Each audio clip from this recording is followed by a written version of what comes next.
to my session. I really appreciate it. You must know that to time my session, I'm using the official MasterChef kitchen timer. There are two things I watch on TV, MasterChef and The Island by Bear Grylls, but I wouldn't survive a day on the island. I'm talking about Kanban metrics. Can I ask that if in your day-to-day work you use some sorts of metrics like a CFD or a lead time distribution, could you please stand up for a second?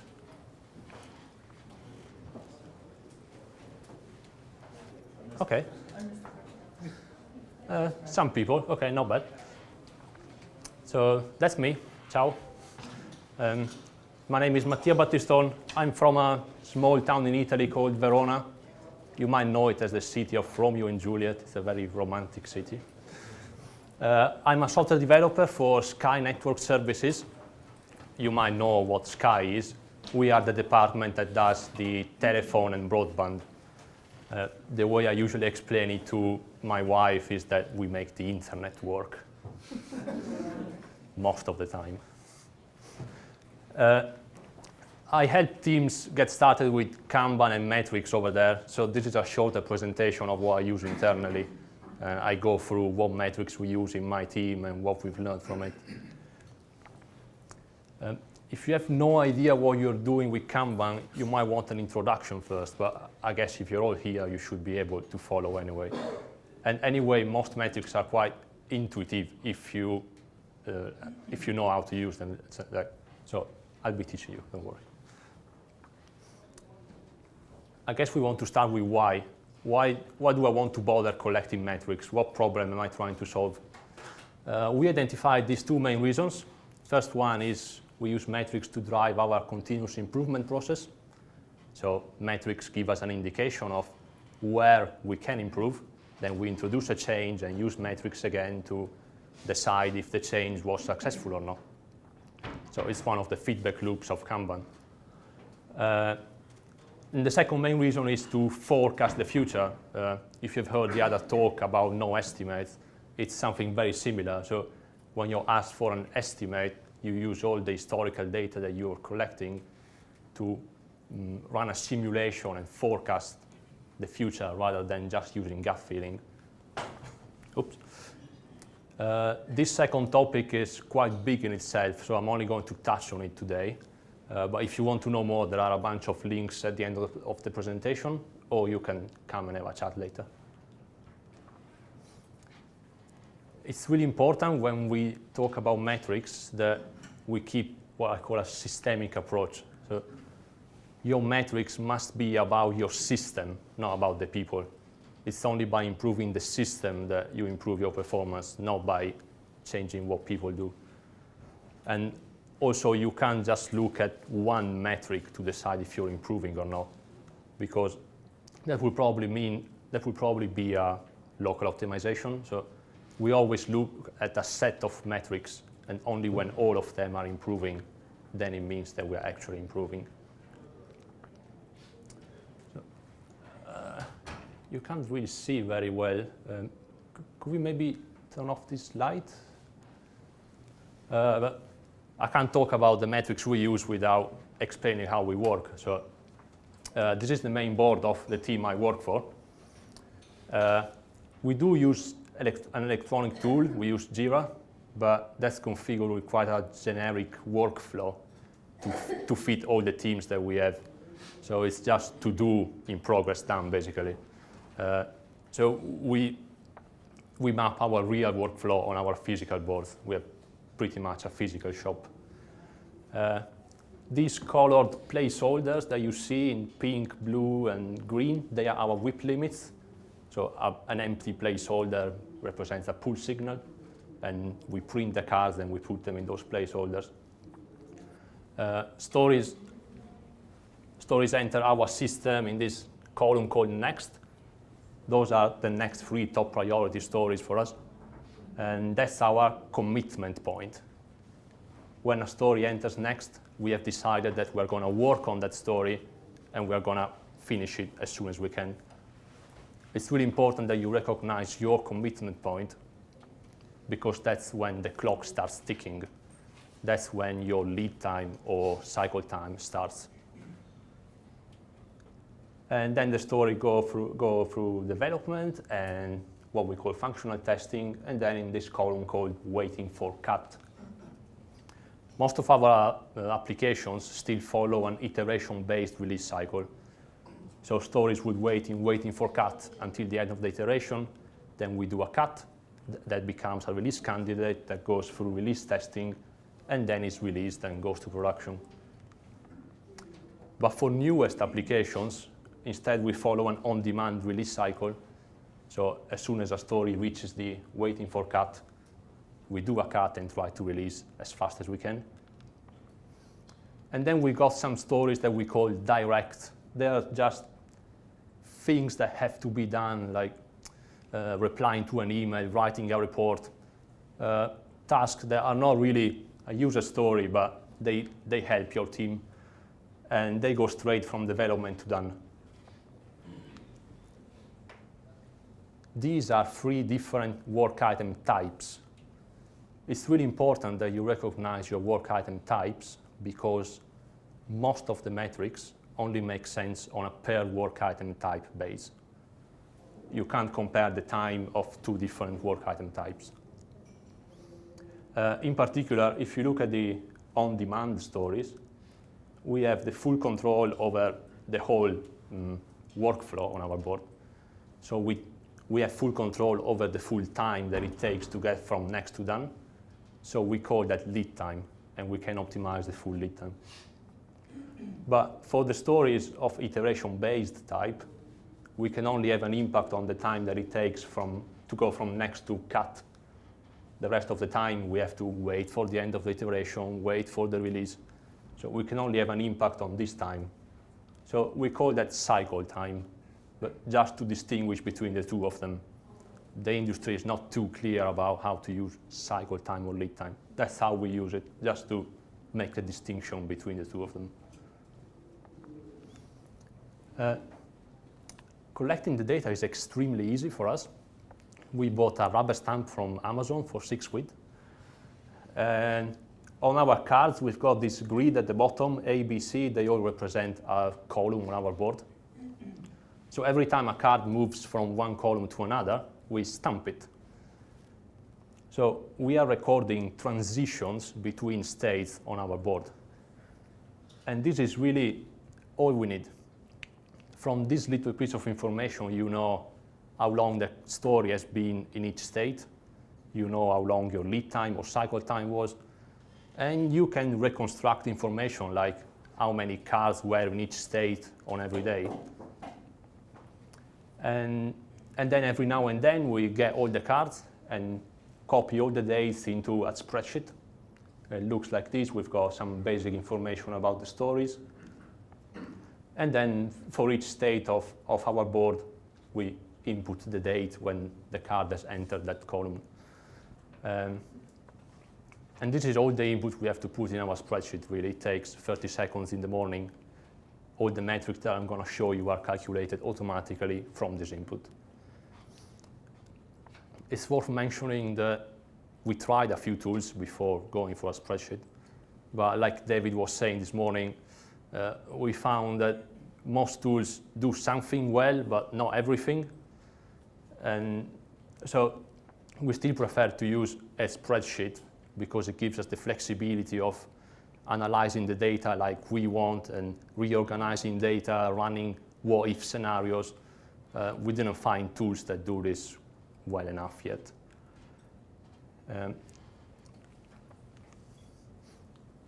This is all the maths you need. It fits on a slide.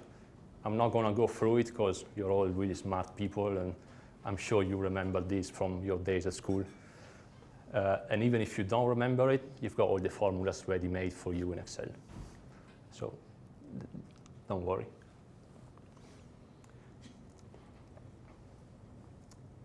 The first metric that we use, the first diagram, is probably the queen of all Kanban metrics, a cumulative flow diagram.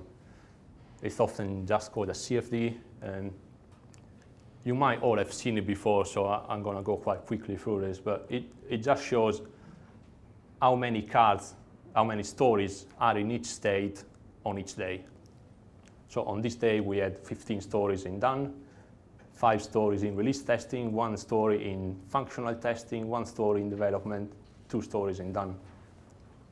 And if you plot this for each day, you get this type of diagram. This diagram is it's all about flow. It's about seeing whether there is flow in your system. If you have a good flow, what you want to see are thin lines going in parallel at a steady rate up.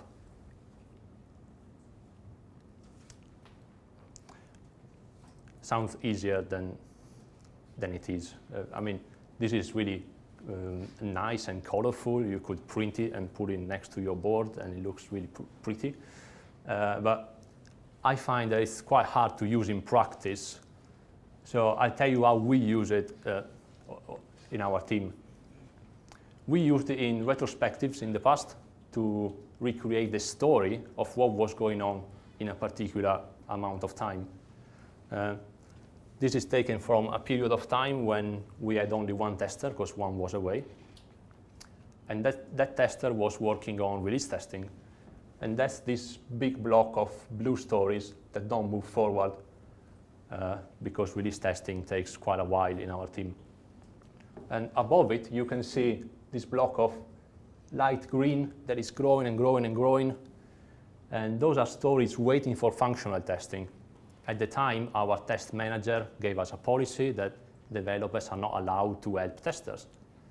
So stories were piling up into waiting for test. So we printed this chart, went into a retrospective with the test manager and said, look, can we please change your policy? This is the effect.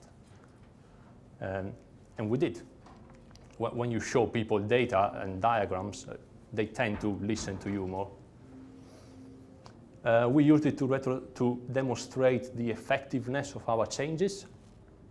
So on the left side here, the lines are quite flat. There isn't much flow.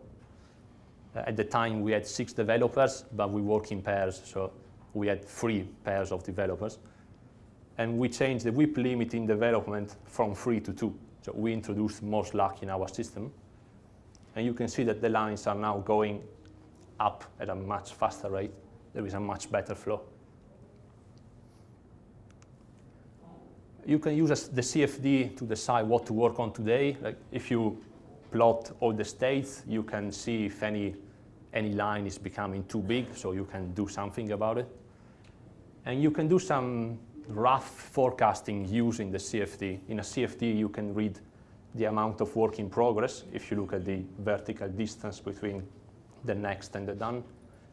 And you can get an idea of your lead time if you look at the time that it takes to get from development to done. But to be fair, there are easier ways to gather this data, and I'm going to show you in the next slides. But if you only have a CFD, you could get an idea of what your WIP and your lead time is. And then there are a number of patterns that you can spot in a CFD. These are taken from this great article by Paweł Brodzinski. The article goes through all of them, and it's fantastic. That's a link. You can go and read it after the presentation if you want. But you can find diverging lines, and that will mean that you're starting more than you're finishing, so you want better WIP limits.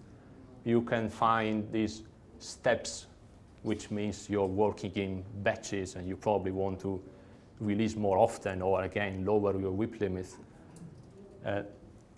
We printed this slide and put it next to our board so that we can instruct people of how to read a CFD.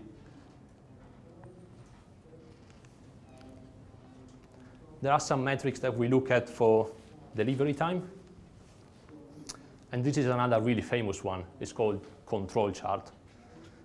You usually see it implemented using dots rather than bars, but it was easier for us to do using bars in Excel. But it's still the same. Each bar represents a story, and it shows how long that particular story has taken. So this story takes 9 days, 2 days, 4 days, etc. And then we show in green our median. And these two limits, this one above is telling me that 80% of my stories take 10 days or less to complete. And this one below tells me that 25% of my stories take 3 days or less to complete. So whenever a story falls outside those boundaries, that's a very interesting story. It's a story that has taken too long or a very short amount of time. So we probably want to have a root cause analysis about it. What caused the story to take that long? Or what did we do so well that we want to redo again that made the story take not a long time? So this chart is really good to bring into a retrospective to give you topics to talk about and find opportunities for improvement. Quick advice, in some literature you would find that people tell you to use 3 times standard deviation up and down. I guess, I think that comes from Six Sigma. They originally started to use this diagram. My advice is that, well, first of all, you can't actually use standard deviation because it's not a normal distribution. But apart from that, use whatever limit works for you to trigger enough meaningful conversations. If you're having too many conversations, put your limit higher and have less of them. Find whatever works for you.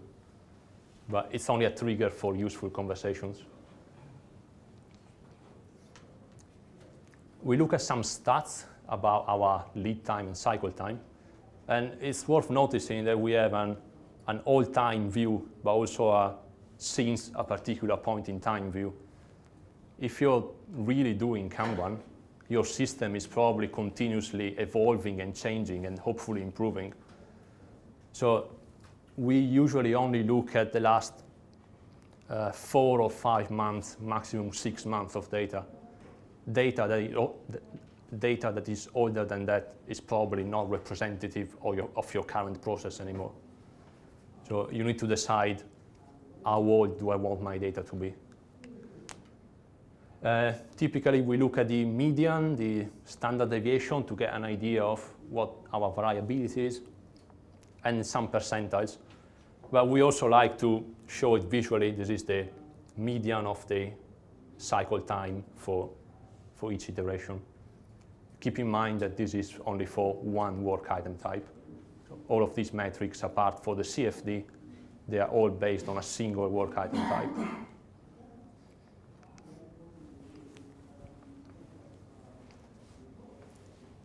This is probably the key metric that you want to take away with you today.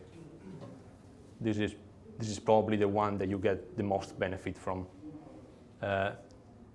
David was mentioning it this morning, but the lead time distribution. How does it work? You've got here buckets of different cycle times.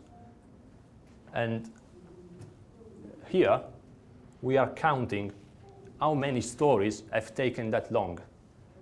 So I know that 6 stories have taken 0 to 2 days, and 12 stories have taken 2 to 4 days, and so on.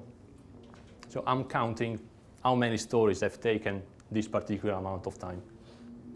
And if you find out the curve that interpolates this data, you find this particular type of distribution called a Weibull distribution, which has some theoretical impact, like based on the particular shape of this distribution, you can get some information about your system. But the theory is quite hard, so I prefer to express it in a simpler way with number like this. Because I know how many stories have taken how long, I can find out the percentage of it. So 13% of the stories take 0 to 2 days, 26% of the stories take 2 to 4 days, and so on. And I can express that as a cumulative sum. So I can tell you that 54% of my stories take 6 days or less. And 83% of the stories take 10 days or less. So this changes the way that you have conversations with people. When a project manager or a business analyst comes to me and says, look, I really need this story done by the end of the month. When should I plan it in? Usually we say something like, well, we can plan it in 10 days in advance.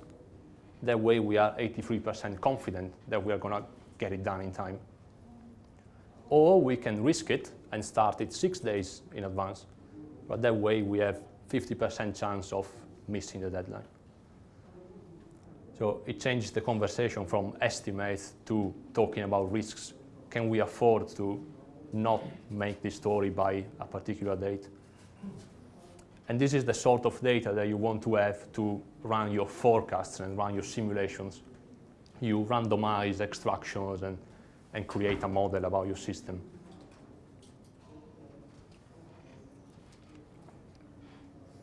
So the lead time distribution is great to find out about, become more predictable, run forecasts, but it's still quite a lagging indicator.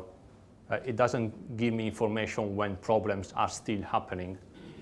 So we wanted a way to make it a leading indicator. We came up with the concept of the story health. So we look at all the stories that are currently in progress, and we look at how long they've been in progress for so far. And if the story has been in progress for 0 to 6 days, we know that's all right, that's green, because at least half of our stories take up to 6 days. When a story goes over 6 days, 6 to 10 days, we start to raise alarms on it, because it's starting to take a bit longer than usual.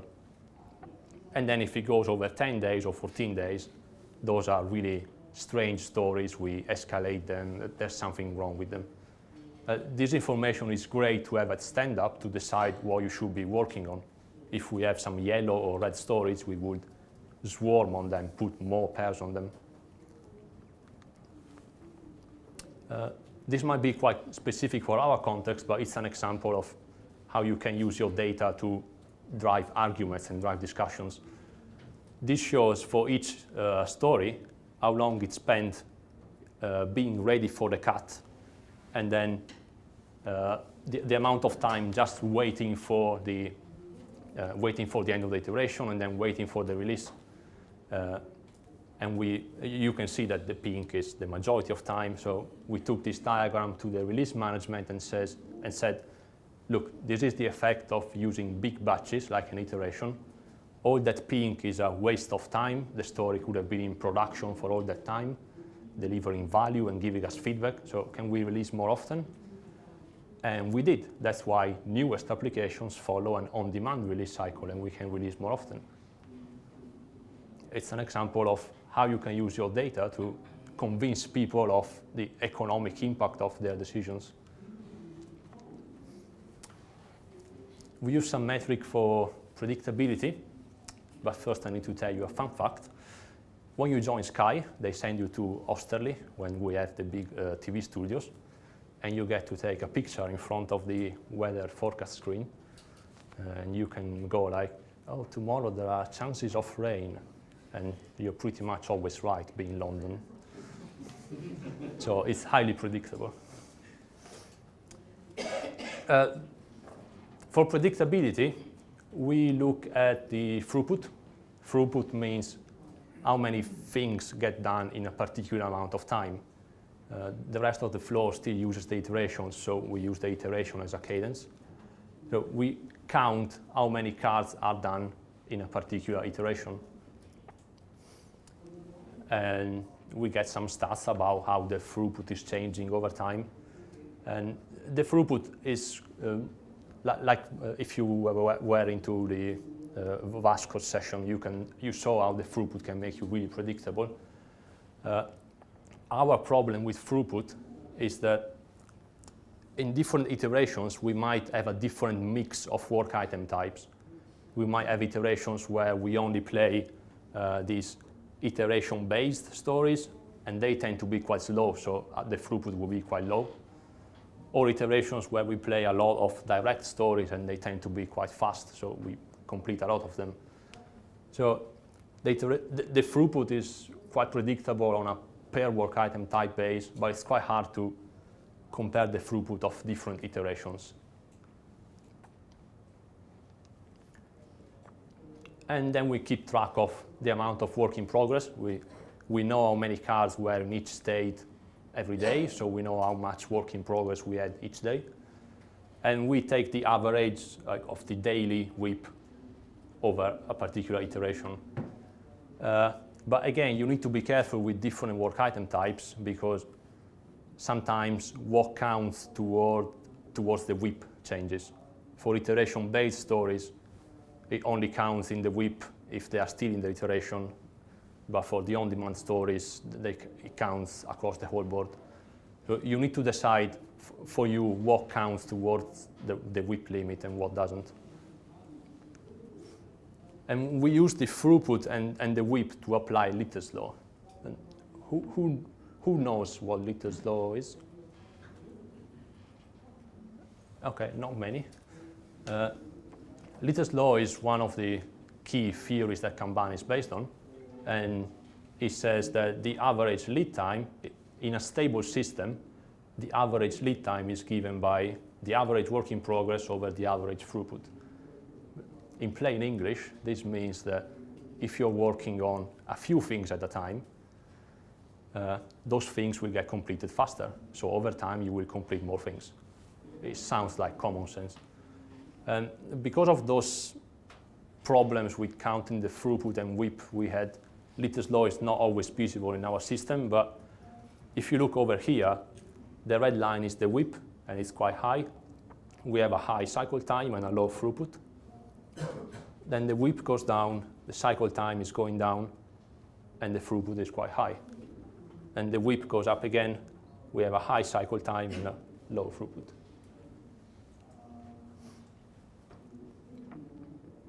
We use Litter's law for our forecasts, and it's working for predictability.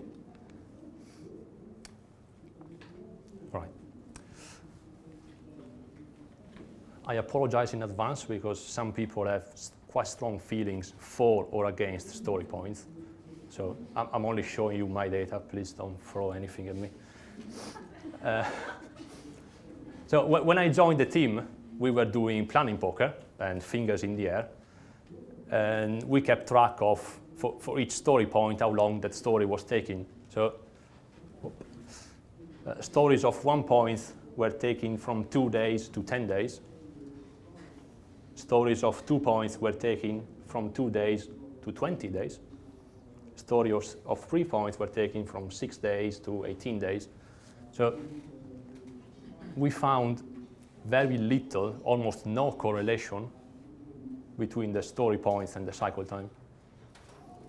And we guess it's because the story points don't actually impact a lot on the cycle time. There are other factors that impact on the actual time a lot more, like how much work in progress you have in your system, how many blockers you have in your system.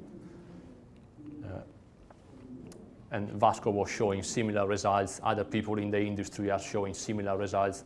So I think the industry is starting to recognize that story points are maybe not so useful anymore. And we are moving more and more towards probabilistic forecasting and using historical data.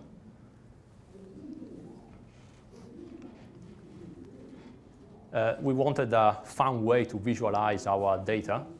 So have you ever been to Disneyland or a theme park, maybe? Oh, not many. That's a shame. You should. When you're queuing in a theme park, you see those signs saying, from here you're going to wait about an hour. From here you're going to wait about 30 minutes. So on top of each column, we show from here a story is going to take about this long to get to done. And it's going to stay in this state for about this long. It's quite fun. Other teams come around and see that and think like, oh, this is so cool. How do I use this? And something else that makes us really predictable is the number of tasks. So for a story to go from next to development, we have this policy saying that we must identify a list of tasks that we're going to implement in the story. And by the way, that's how we swarm effectively. Different pairs pick up different tasks from the story. And we kept track of how long each task takes, and 90% of the tasks take 1 day or less. So at stand-up, we ask questions like, how many tasks have you got left to do on that story? Oh, I've got 6. Right, that's about 2-3 days left on the story. You're okay on your own, we don't need to speed it up. Or if you've got 10 tasks left, we might want to put 2 pairs on it to make the story a bit faster.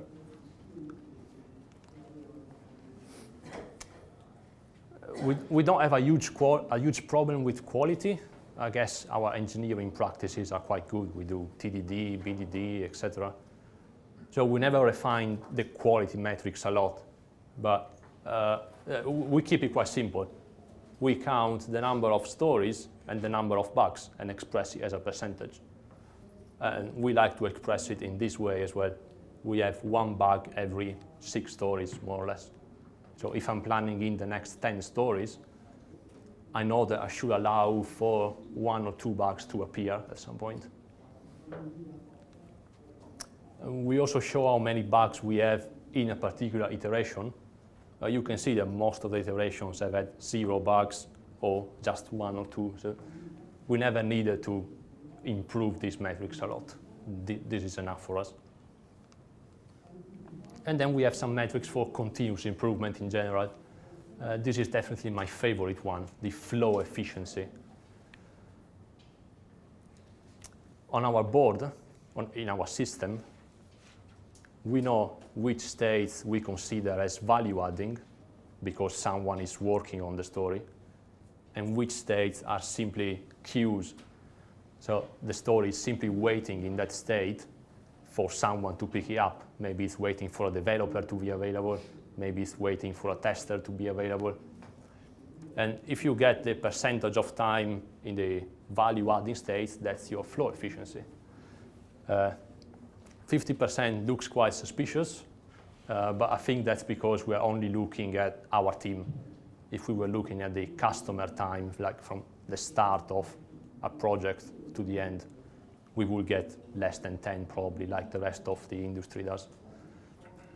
But this is an example of the fact that you need to change the system to improve your performance and not the people. By changing the system, you could remove this queue time and improve the performance of your system by 50%. How would you change your system? My opinion is that the root cause of this is the fact that we don't have true cross-functional teams. Because most of our companies think that they are optimizing by giving roles to people. You're an analyst, you're a developer, you're a tester. You end up with stories waiting for a long time between an analyst and a developer. So an analyst will do the analysis, and then the story waits for a developer to be available. And then again, it waits for a tester to be available. So I think this is an example of how our industry has fallen for a local optimization, giving people roles, and we're not looking at the overall picture. If we had a one-piece flow, a true cross-functional team, someone could work on a story from start to end and have no queue time. We also show how long the story has spent in each particular state, both in absolute time and in percentage. Development is blue. You don't see much blue, do you? So when managers find that a project is late and they say, I'm going to throw more developers to your team, well, you can show that it wouldn't have much impact, because if you want to be faster, you need to remove the rest of the process, not improve the development time. And we analyze each status as well, mostly to get an indication of where we should concentrate next.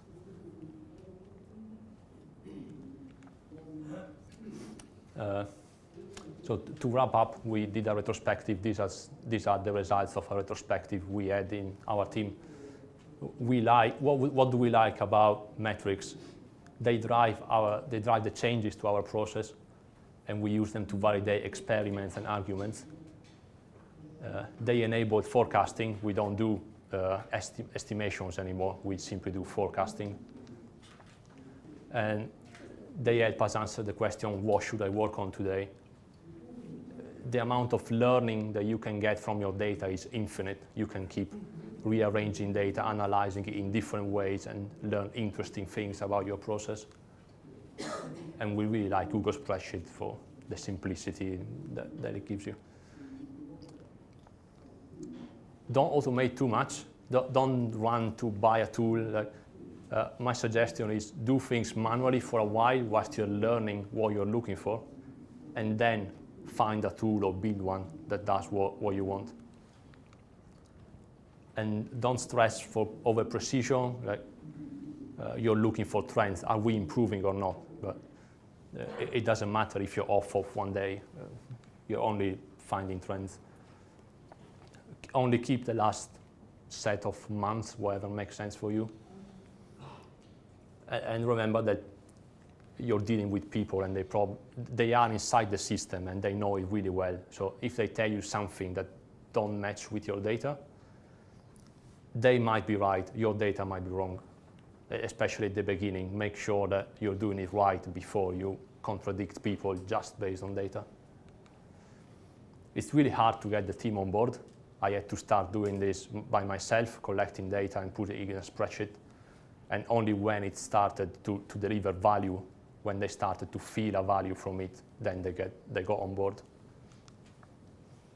If you have multiple work item types, that adds a lot of complexity, but I guess you can't avoid it. Try to make it visible somehow, like reprint your metrics every day, put them somewhere, and try to keep your spreadsheet simple if you can, and otherwise people will get information overload when they open it. Keep a diary of important events, so when you see a change in your trends, you know what happened on that day that made the trends change. And remember that you can't convince people with just numbers, but you need to translate those numbers into some feelings that they might be perceiving. A bunch of links and books that you can read to learn more. If you do want a spreadsheet to use from tomorrow, there is this really good one by Emily Weber, really simple to use, and I think she's in the room. But it's quite simple to implement your own, if not. That's it for me. Just a note, this is my very first public talk, so if you could give me any useful feedback, positive or negative, that would really help me, because I'm trying to get better at this. But I'm happy to get any question now. Thank you.